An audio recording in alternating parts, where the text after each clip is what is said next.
हेलवियर तो हम लोग कर रहे थे मॉडर्न इंडियन हिस्ट्री कंप्लीट। तो अभी तक हम लोगों ने देखा था कि हम लोगों ने 80-85 से लेकर 90-50 तक हम लोग पढ़ रहे थे। और अभी तक हम लोगों ने सारे मतलब ईयर वाइज जितने भी इंपॉर्टेंट इवेंट हुए थे हमारी मॉडर्न हिस्ट्री में, वो सभी सभी कवर कर लिए थे। और हम लोगों ने पिछली 1970 में हम 1970 में हमने पढ़ा था कि कैसे कैसे चंपारण वगैरह में आंदोलन चलाए थे गांधी जी में, और कैसे कैसे गांधी जी वहाँ पे पॉपुलर हो गए थे बहुत ज़्यादा। अब हम लोग बात करेंगे, आज का जो टॉपिक होने वाला है वो है 1918। और जो अगली वीडियो में हम लोग बात करेंगे वो हम लोग बात करेंगे 1919 में।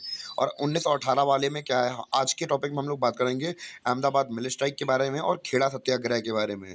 और अगले वीडियो में हम लोग बात करेंगे रोलेट एक्ट, जलियांवाला मैसकेयर और खिलाफत मूवमेंट, और करेंगे गवर्नमेंट ऑफ इंडिया एक्ट 1919। ये हम लोग कंप्लीट करेंगे अपने आने वाले लेक्चर्स में। और आज का हमारा टॉपिक है वो है क्या, अहमदाबाद मिल स्ट्राइक। तो इसको कंप्लीट करते हैं। तो अहमदाबाद मिल स्ट्राइक कब हुई थी? फरवरी 1980 में हुई थी, यानी कि 1918, फरवरी 1918 में हुई थी। तो सीन क्या था, सबसे पहले अहमदाबाद मिल स्ट्राइक को समझने से पहले हम उसका बैकग्राउंड समझ लेते हैं। तो अप्रॉक्स 1917 नवंबर में प्लेग फैलने लगा था। कहाँ पे? अहमदाबाद में। प्लेग क्या होता है? चूहों से फैलने वाली एक बीमारी होती है। तो भैया जब यहाँ के जो मिल स्ट्राइक जो मिल थे, बड़े बड़े मिल थे, और मिल किसके थे? सूती कपड़ों के। तो अहमदाबाद के बारे में अहमदाबाद को एक्चुअली कहा जाता है मैनचेस्टर ऑफ इंडिया कहा जाता है। मैनचेस्टर एक्चुअली एक जगह है, कहाँ पे? इंग्लैंड में। वहाँ पे सूती कपड़ों का हम लोग बात करें हब है वहाँ पे। इसी वजह से इंडिया का मैनचेस्टर किसे कहा जाता है? अहमदाबाद को कहा जाता है। तो यहाँ पे लगी हुई हैं बड़े भैया बड़ी बड़ी मिलें, मिल लगी हुई हैं बड़ी बड़ी। और वही अब यहाँ पे प्लेग फैलने लगा।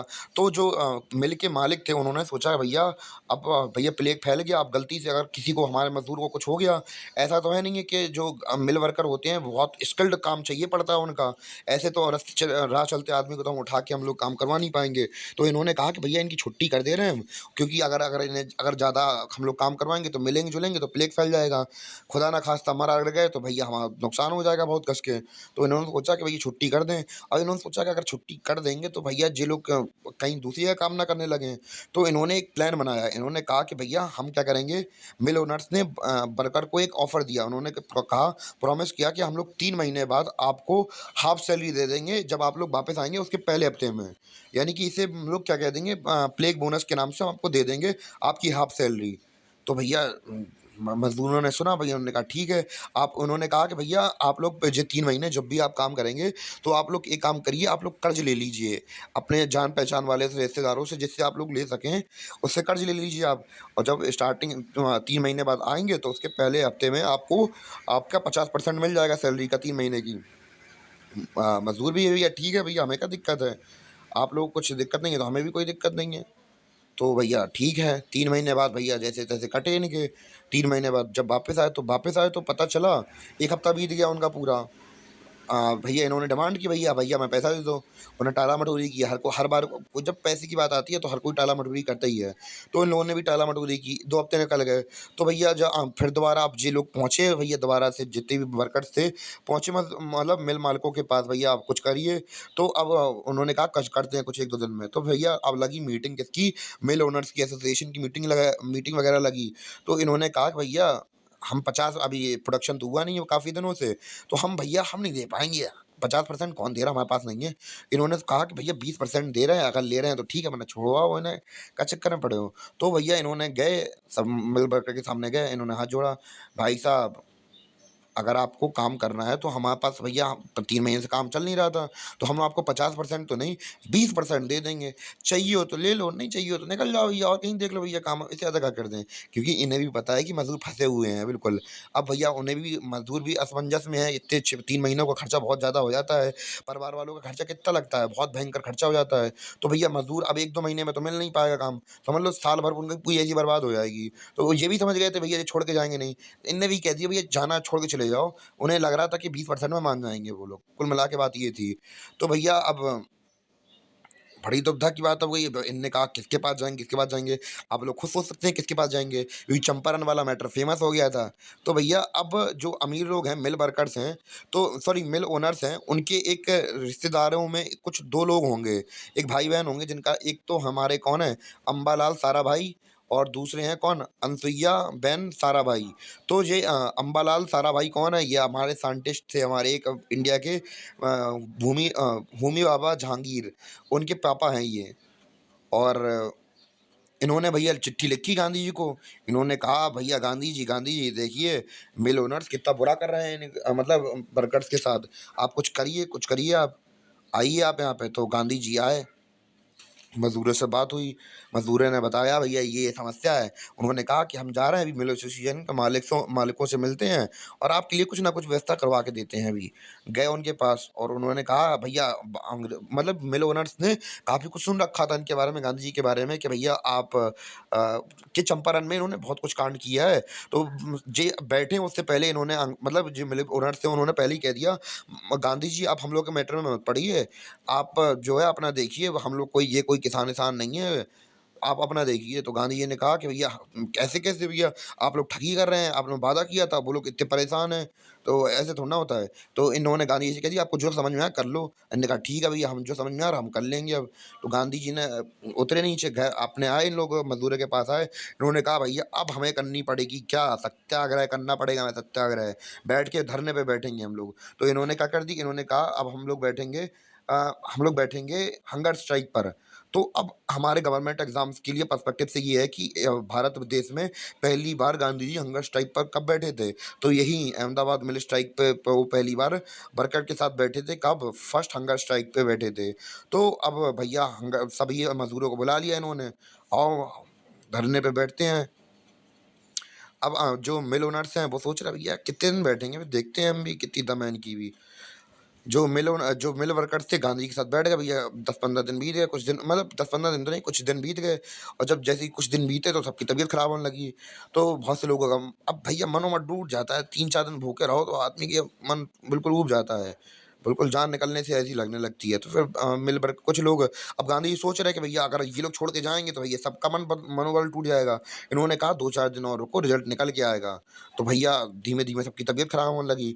मिल वर्कर भैया ये सोच रहा है कि भैया अगर यार कोई मरा गया तो हमारी फैक्ट्री के अंदर ताला और लग जाएगा, जितना काम हो रहा है उतना काम और बिगड़ जाएगा हमारा। भैया इन्होंने दिमाग लगाया, इन्होंने कहा कि भैया ठीक है बुला लो गांधी जी को। गांधी जी को बुलाया इन्होंने। तो भैया कुल मिला के 35% में डील हो गई। कितने परसेंट में? 35% में कि भैया आपकी मतलब कितना हम लोग सैलरी देंगे, आपको 3 महीने की 35% सैलरी देंगे। तो भैया इन्होंने कहा, गांधी जी सोचने लगे भैया ठीक है 20% तो ज़्यादा ही है। तो जो गांधी जी ने मतलब उन्होंने गांधी को कन्विंस कर लिया और फिर गांधी जी गए वर्कर के पास। उन्होंने कहा कि भैया अगर 20% तो ज़्यादा ही है भैया, अभी अभी जितना मिल रहा है वरना वो भी नहीं मिलेगा। जैसे करके आप लोग मैनेज करिए। तो गांधी जी की बात मान गए। और भैया गांधी जी का और बल्ले-बल्ले हो गई भैया, गांधी जी ने हाल ही कल मीटिंग निपटा दी उन्होंने। और ये खेला हो गया। ये तो गांधी जी के मतलब नाम के आगे 4 चाँद लग गए। तो ये सीन चल रहा था वहाँ पे। तो फरवरी 1918 में क्या हुआ, वहाँ पे मिल स्ट्राइक हो गई थी हमारी। तो सॉरी फॉर डिस्टरबेंस के बीच में थोड़ी कॉल वगैरह आ गई थी किसी की, तो फिर इस वजह से मैं आगे लेक्चर कंटिन्यू नहीं कर पाया। तो हम लोग कंटिन्यू करते हैं अपना। हम लोग बात कर रहे थे खेड़ा सत्याग्रह के बारे में। तो 1918 में खेड़ा सत्याग्रह हुआ था। अब हम लोग समझते हैं खेड़ा के बारे में अच्छी तरीके से। तो ये गुजरात वाला रीजन है। यहाँ पे अप्रॉक्स क्या पड़ता है, हमारा खेड़ा पड़ता है। तो खेड़ा एक गुजरात में एक जगह है, वहाँ पे हम लोग देखते हैं कि इस वाले रीजन में थोड़ी बहुत हम लोग बात करें गर्मी की वजह से सूखा पड़ जाता है यहाँ पे। तो हुआ क्या, 1918 में उस साल क्या हुआ, फेमाइन पड़ गया। सॉरी फॉर दैट कि डिस्प्ले थोड़ी टेढ़ी हो गई थी। हाँ, तो उस समय पे क्या पड़ गया, थोड़ा फ़ैमाइन पड़ गया, यानी कि सूखा पड़ गया। तो सूखा पड़ गया तो पानी की कमी हो गई। तो जो पानी की कमी हुई तो इस वजह से जो फसल की उत्पाद थी, मतलब फसल का उत्पादन था वो थोड़ा कम हुआ था। तो कम हो गया। तो अब बेसिकली अंग्रेज़ों ने एक चीज़ बनाई थी, यहाँ पे एक कानून बनाया था फ़रमान कोड नाम से। तो फ़रमान कोड में क्या था कि अगर कोई मतलब इस एरिया के अंदर, गुजरात वाले एरिया के अंदर अगर क्रॉप प्रोडक्शन 25% से नीचे होती है, तो फिर क्या होगा कि आपका उस साल का टैक्स माफ़ कर दिया जाएगा। तो ये कानून बनाया था, काफ़ी अच्छा कानून था। अब हम लोग बात करें कि जब यहाँ के लोगों को, यहाँ के किसानों को पता चला कि भैया हमारे यार फसल बहुत कम हुई है, 19% के करीब फसल हुई है हमारे पास। तो इन्होंने कहा कि भैया अब अंग्रेज़ों के पास, बॉम्बे प्रेसिडेंसी के पास में लेटर भेज दिया जाए। इन्होंने वही किया कि इन्होंने लेटर भेजा। तो अंग्रेज़ भी भैया बड़े चालू, इन्होंने कहा भैया हमें नहीं पता है, 30-35% हुआ, कि हमें पता तो है कि एक्चुअली कि फ़ैमाइन आई है, पर इतनी नहीं आई है कि 25% से कम हो। तो इन्होंने कहा भैया आप लोग आप इंक्वायरी टीम भेज दीजिए, हम लोग कुछ कर देते हैं, उन्हें दिखा देंगे तो उन्हें पता चल जाएगा कि 90% हुई है। तो इन्होंने कहा हमें नहीं पता, अगर आपको रहना है यहाँ पे ज़मीन वरना आपको और किसी को दे देंगे। इनने यार बड़े परेशान हो गए, इनने कहा यार ज़मीन भी चली आई है हमारे हाथ से, प्रोडक्शन की प्रोडक्शन नहीं हो रही, खेती खेती नहीं हो रही। अब क्या करेंगे? अब भैया आप लोग खुद सोचिए किसको याद करेंगे ये लोग? अभी भैया अभी हमने देखा था पिछली बार के बिहार में कमाल कर दिया, अहमदाबाद में कमाल कर दिया। तो भैया अब यहाँ पे वही आदमी काम आएगा, तो इन लोगों ने सोचा कि भैया किसी गांधी जी को बुलाया जाए अब सीधे। तो अब जो मतलब गरीब किसान है उनके बिहाफ पर एक लोग व्यक्ति एक नेता निकल के आएगा, इनको आप लोग जानते हैं वल्लभ भाई पटेल। तो इन्हें सरदार की टाइटल वगैरह अभी नहीं मिला है। तो कौन आए? सरदार वल्लभ भाई पटेल आए हमारे। और वल्लभ भाई पटेल जब उनके पास पहुंचे तो उनके बिहाफ पे गांधी के पास गए। इंडियन नेशनल कांग्रेस के नेता थे, उनके गांधी जी को थोड़ा बहुत जान पहचान थी। उनके पास गए तो उन्हें सब भैया बताया कि हाँ ये सारा सीन है, कुछ करिए आप लोग इनके बारे में। गांधी जी से कहा कि आप कुछ करिए इनके बारे में। गांधी जी आए, किसानों से मिले, उन्होंने सब अपनी सारी समस्या बताई। तो गांधी जी ने कहा कि भैया ठीक है, हम और वल्लभ भाई पटेल जाते हैं अभी मुंबई बॉम्बे प्रेसिडेंसी में और बात करके आते हैं, अभी आपको पूरा पूरा नजरिया निकालेंगे, कुछ ना कुछ तो करवाई के देंगे ही देंगे। भैया जब आपने बुलाया है तो कुछ ना कुछ तो करना पड़ेगा हमें। ठीक है इनने कहा। तो वल्लभ भाई पटेल और गांधी जी पहुंचे कहाँ पे? मुंबई प्रेसिडेंसी में। मुंबई प्रेसिडेंसी में पहुंचे तो भैया अंग्रेज पहले ही समझ गया, हट खतरनाक आदमी आया, हमें नहीं मिल रहा भैया आपसे, इन्हें आने ही नहीं दिया, मिलने ही नहीं दिया इन्हें। गांधी जी भैया ठीक है भैया, तुम नहीं बुला रहे तो हम भी तो कुछ ना कुछ तो खेला खेलेंगे। बैठे भैया जे भी इनने कहा आओ किसानों धरने पे बैठ जाते हैं। एक काम करना, बस इनकी एक काम कर देना, बस केवल जिस दिन इनका टैक्स जाता है उसको डेट को स्किप कर देना और आने वाली डेट को भी स्किप कर देना। जब अपने आप टैक्स नहीं लगेगा, अपने आप दुम हिलाते हुए अपने आप अपनी जगह पे आ जाएंगे।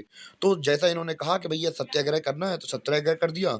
और दूसरी बात थी कि इन्होंने जो फ़ैमाइन की वो रेवेन्यू मतलब टैक्स की जो भरने की जो डेट होती है उसे भी स्किप कर दिया। भैया अंग्रेज़ आए भैया, उन्हें पता तो चल ही गया था सब कुछ क्या सीन चल रहा है यहाँ पे। तो उन्होंने क्या किया, हाँ, तो भैया क्या किया उन्होंने, उन्होंने बाद में एक लेटर भेजा, उन्होंने कहा हमें पता तो है आपके साथ कि आपके साथ प्रोडक्शन वगैरह कम हुई है, तो एक बार हम एक काम करते हैं, हम इंक्वायरी के लिए एक टीम भेज देंगे, तो वो लोग बता देंगे, तो फिर आप अगर उनको सही लगा तो फिर मतलब रिपोर्ट्स अगर आपके फेवर में आई तो आपका जो टैक्स है वो माफ़ कर दिया जाएगा। हमने कहा यार क्यों पहले कह रहे थे, पहले यकीन नहीं आ रहा था। तो इन्होंने भैया टीम भेजी, उन्हें टीम को दिखाया उन्होंने कि हाँ भैया 19% 19-20% हुई है। तो फिर अंग्रेजों ने क्या किया कि उनका टैक्स उस साल का माफ़ कर दिया। अब आप लोग देख रहे हैं कि कहाँ-कहाँ पे बिहार में और हम लोग बात करें अहमदाबाद में, गुजरात में, सब जगह नाम किसका चल रहा है? कहीं भी समस्या आ रही है किसे पूछा जा रहा है? गांधी जी को पूछा जा रहा है। तो भैया अब पूरे देश में विख्याति होगी कि नहीं होगी गांधी जी की? तो वो स्ट्रॉन्ग लीडर ऐसे ही नहीं बने, अलग-अलग जगह पे जाके समझदारी से काम करके बने हैं। तो ये सब हमने देखा अपना आज का हमारा टॉपिक हम लोग थोड़ा बहुत रिवाइज़ कर ले रहे हैं। तो हम लोगों ने देखा था अहमदाबाद मिल स्ट्राइक कब और कैसे हुई थी, गांधी जी ने कैसा अपना खेला खेला मतलब खेला खेला। और दूसरा हमने देखा खेड़ा सत्याग्रह, कैसे-कैसे खेड़ा के अंदर इन्होंने गांधी जी ने इनको धर दबोचा था अंग्रेज़ों को। और उम्मीद है कि आपको ये लेक्चर समझ में आए हों। और जो अगला वीडियो होगा हम लोगों ने पहले ही डिस्कस कर लिया था कि जो हमारा अगला वीडियो होगा वो किसके ऊपर होगा अब, Rowlatt act, Jallianwala Bagh massacre, खिलाफत मूवमेंट और गवर्नमेंट ऑफ इंडिया एक्ट 1919। तो इनके बारे में होगा। उम्मीद करता हूँ कि आपको लेक्चर समझ में आया हो।